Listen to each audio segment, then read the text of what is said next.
A day in my life as a full-time housewife na nakaabot diri sa Camiguin Island.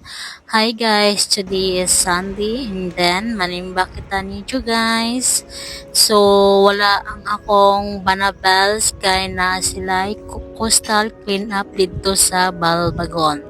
So kita lang usa so mag-walk jud kita padulong sa simbahan mga guys kay wala man tay motor, so I'm just bringing umbrella o paypay nagikan pa sa Siargao. Ako inampingan almost 1 year almost 1 year or 2 years na ni siya sa kuha.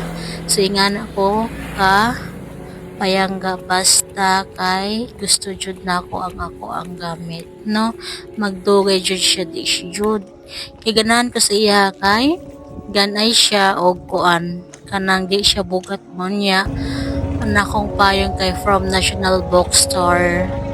So di ako sa church kay musulod na 9 mag start ang simba. So 9 na wala pa mga maybe 9:20 kay na pa mga gihulat siguro I don't know basta kay datod na mahuman magsugod na.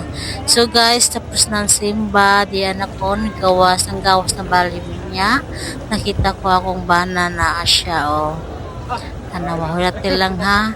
Nakaapas daw siya sa pagsimba dito sa after pangalawat. I don't know kung pangalawat o sa pangalawat siya nakaapas.